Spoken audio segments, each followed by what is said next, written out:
So, kalau tak nak ambil antibiotik, okey tak doktor? Okey? Boleh? Jaga suhu badan anak. Kita mengharapkan awak kena ada ilmu lah. Bila awak ada ilmu, okey, orang kata ambil antibiotik, selalu ambil antibiotik ni bahaya. Ayat dia. Orang Melayu kita. Dia suka tanya, selalu ambil antibiotik ni, tak bahaya doktor? Bahaya lah. Selalu ambil antibiotik. Sebab antibiotik ni bukan untuk selalu diambil. Antibiotik ni diambil bila kita ada demam sahaja. Ada jangkitan kuman. Yang selalu ambil kenapa? Tu ayat yang ditanya tu tak sesuai.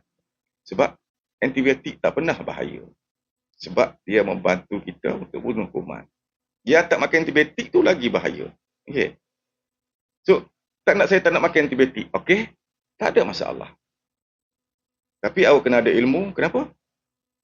Bila awak tak nak ambil antibiotik, maknanya awak kena ada ilmu, maknanya awak mengharapkan sistem antibody tubuh awak, white blood cell dalam tubuh awak, sel putih, boleh develop antibody, boleh lawan balik kuman yang ada dalam tubuh awak.